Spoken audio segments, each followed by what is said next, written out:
The Cool Girl. The Cool Girl was Roblox's first IT girl. Wings, core blocks, expensive hair. This was the player who knew she was hot stuff. She probably had a full squad, a TikTok before it was cool, and at least 5 guys following her in Adopt Me. Cool girls didn't just play games, they owned the server. But behind the flex was a sharp eye for avatar design and an early taste of Roblox fashion culture. The Noob. The Noob isn't just a look, it's a rite of passage. Bright yellow torso, blocky limbs, and that unmistakable blue-green combo. Noobs were either actual new players or undercover veterans trolling the game. They had no idea how to emote, typed, "How do I play?" in chat, and ran into walls, but they were the heart of Roblox's innocence. They reminded everyone where we all started. The Odor.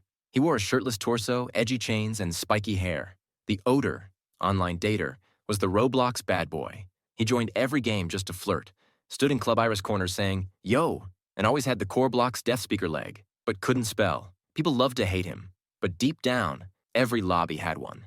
Some players tried to expose him. Others secretly messaged him, "You taken?" The Aesthetic Girl. Soft hues, bunny ears, dreamy accessories.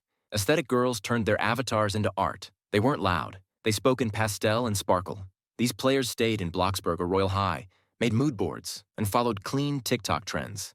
They cared deeply about how everything looked, from their outfits to their friend group layout. For them, Roblox was more than a game. It was a vibe. Thick legs. What started as a glitch turned into a fashion statement. Thick leg players had the exaggerated body morphs, wide thighs, tiny torsos, and they strutted like they owned the runway. Most were trolling, some were dead serious. But if you saw one dancing in Dahood, chances are you either ran or laughed until your screen froze.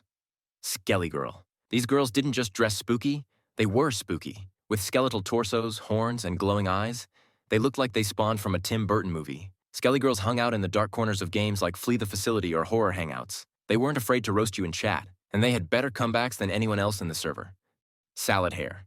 The infamous leafy hairstyle. Most didn't wear it on purpose. It came with starter bundles. But somehow, it became its own meme. Players with salad hair were often newer, but loud, chaotic, and constantly jumping. You'd see them yelling, "Follow me," while leading you nowhere or fighting in Brookhaven for no reason. Salad hair wasn't just a hair. It was a mindset. Basic. She wore denim shorts, a blue jacket, and subtle makeup. Basic girls didn't care about trends. They wanted to look normal. These players were often chill, casual, and here to play the game. They weren't flexing, they weren't trolling. They were vibing, sometimes underestimated, but always reliable in team games. Antlers.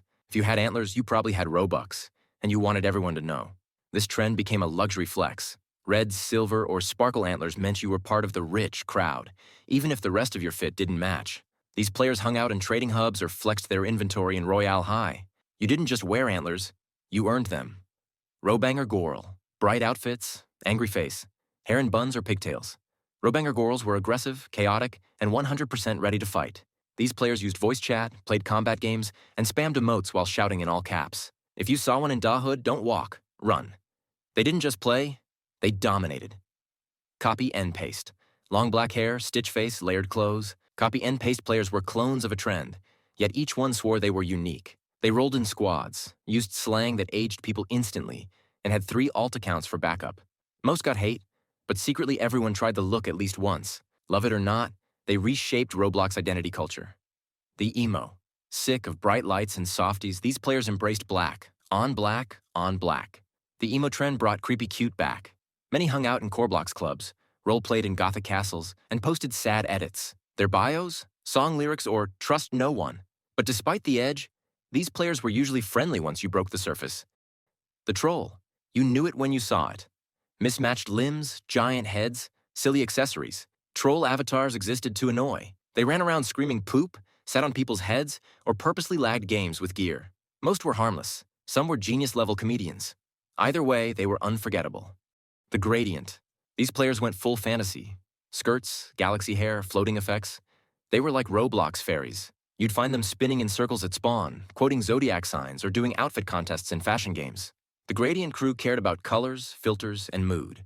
They weren't chaotic, they were whimsical. Softies Girl. She wore white skirts, bunny ears, and pastel pinks. Her emotes were hearts, and her profile said, "Please be kind." Softies ruled TTD3, Royal High, and aesthetic homes in Bloxburg. These players were sweet, until you messed with their friends. Then the claws came out. Under the fluff was a fighter. Nice girl. Clean and cute with a neutral tone, The nice girl avatar was the quiet classmate of Roblox. She wasn't the center of attention, but always got friend requests. Her favorite games? Tycoons, obbies, and parkour. She said GG even if she lost, a genuinely nice presence in a chaotic world.